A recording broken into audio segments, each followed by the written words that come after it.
سلام، ابوالفضل هستم. سلام، من پرهام هستم. اومدیم با یه ویدیو از آخرین پارت فیفا 23 که اومدیم این آخریش هم بدیم که دیگه بریم سراغ بازی دیگه که اگر درخواستی دارید از فیفا 23 به ما زودتر بدید، بگید که ما انجام بدیم این فیفا رو. و امروز اومدیم که چجوری وارد تمرین بشیم در فیفا 23 که بریم داشته باشیم که ببینیم چجوریه. و همونطور که وارد تمرین میشیم دیبران به شما یاد میدیم. اول وارد پلی مود میشیم، بعد همین گزینه اول میزنیم، میایم تو اینجا تمرین ها. بخش اولی که داره برای عوض کردن دروازه‌بان هست که خود فیفا 23 اول اومده دروازه‌بان کورتوا و بازیکن رو امباپه قرار داده که خودتون میتونید به دلخواه عوضش کنید. بخش دومی که هستش بخش عوض کردن بازیکنه که ما اینجا خود فیفا 23 که وقتی میگیرید امباپه رو قرار داده، ولی ما مثل آموزش قبلی که اگه فیلم قبلی ما دیده باشید عقص ما اومدیم اینجا تو فیفا 23 انجام بدیم که نشون بدیم که این مسی آوردیمش که از اینجا نیستش. مسی برای تو فیفا 23 برای پاریس سن ژرمنه که ما با اون آموزشی که در ویدیو قبلی دیدیم، اگه ندیدید برید ببینید آموزش رو که آموزش خیلی خفنی بودش که آموزش این چجوری بازیکن رو عوض کنید از تیم‌های دیگه که شماره‌اش هم بهتون یاد دادیم که عوض کنید که الان مسی رو شماره 30 بودش، ما آوردیمش خودمون کردیم شماره 10 که الان ما مسی رو انتخاب میکنیم اینجا و میریم سراغ تمرین و یاد دادن تکنیک. اول که وارد میشیم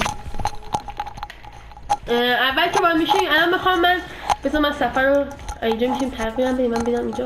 بله الان تو پشت بیدم دسته.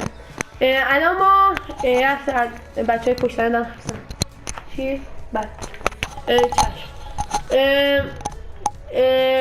بله بریم سراغ ادامه آموزش. من بخشی دست رفتم حواسمون نبودش. بله دوستان، برای روپایی زدن باید ما دکمه R1 و L2 رو بگیریم که روپایی بزنه. وقتی هرچی پشت سر هم بعد دکمه R1 رو بزنیم تا روپایی ها بیشتر بشه. حالا همین آموزش روپایی زدن که در FC24 به همین صورته، ولی در فیفا های پایین تر مثل فیفا 19 18 17 اینا بعد با کلید نگرش های که دکمه R یا L فکر میکنم که این کار انجام میدیم. فقط اینجا توپو بلند میکنه وقتی الان این کار انجام میدیم که این برای انجام دیگه به سر پای که الان براتون میدم که وقتی ما اینو میزنیم شوک میده به توپ و با بردن عقب این دکمه میتونه دیگه رو انجام بده که به همین صورتی که میبینید. بریم سراغ دیگه بعدی که یه پا دو پاه. یه پا دو پا یه پا دو پا بعدیه. اوکی.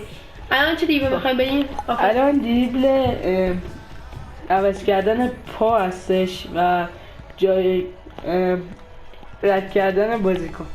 اول بعد دکمه L1 رو بگیریم و وقتی نزدیک بازیکن میشیم، چون الان دروازه‌بان هست اینجوری میخوابه جلوی بازیکن بیشتر نمیذاره، بعد شوک رو به سمت چپ قرار بده، میخوابه جلوی بازیکن. بله این اگه چپ و راستش هست میخوابه جلوی بازیکن. چپ و راست با چی میزنه این ابوالفضل؟ با دکمه شوک رو چپ و راست بدیم. منظورتون یا ال؟ سمت راست یا چپ؟ سمت راست. بله دکمه سمت راست و وقتی که ما به این شکل شوک بدیم به صورت الان تونستیم ردش کنیم. اینم دریبل سرپایی بود. جلوی دروازه‌بان سخت‌تره. بله میشه، ولی خب حالا جلوی بازیکن خیلی راحت‌تره. پشت نه اینجا برو ابوالفضل که ببینم. الان برو اینه. ببینید. الان برو اینه. برو نه جلوی دروازه‌بان نه. فقط بده. الان بده. ببینید. بله. به این صورت میتونیم انجام بدیم.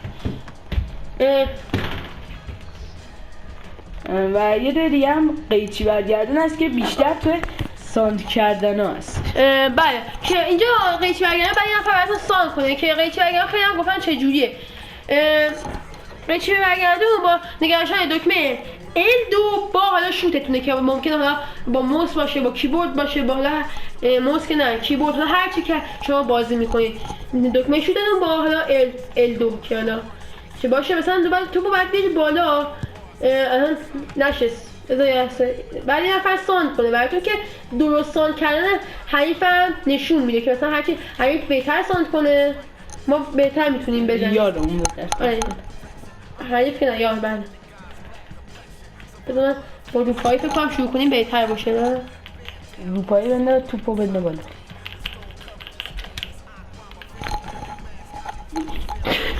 چه پاس دار نمیدانه بعد سام تو هوا باشه. تو الان ابوالفضل یه بار شما تست کنید ببین اگه ابوالفضل بتونه. من بلد نیستم تنهایی نمیشه تنهایی ولی بعضی بازیکن باشه به اون ساعتی که بهتون گفتم انجام میشه. اگر یه بازیکن باشه که براتون ساند کنه با همون الان ما میتونیم اگه شما ثابت کردن اینو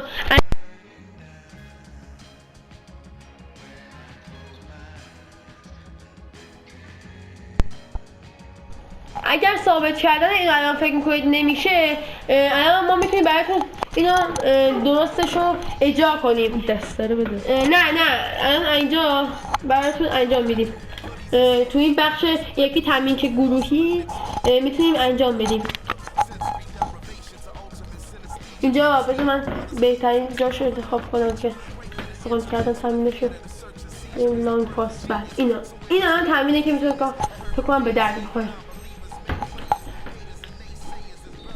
یه سان وقتی میکنید خیلی پایین. الان پایین بود ولی بازم قیچی زد ولی خب پایین رو بد دادم من الان بازم پایین بود. بازم اصلا این ولی اول پس شما یه بار امتحان بکنید اینا.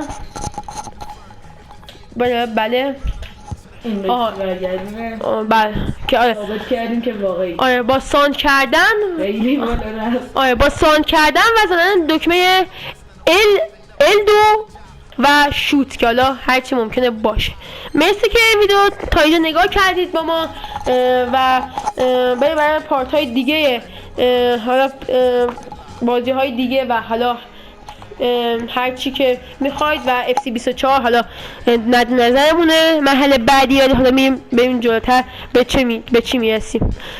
مرسی که تا اینجا ویدیو به ما رو همراهی کردید. کانال ما رو چنل ما رو سابسکرایب کنید و زنگوله رو بزنید و قلب سفیدم قرمزش کنید. فعلا خداحافظ.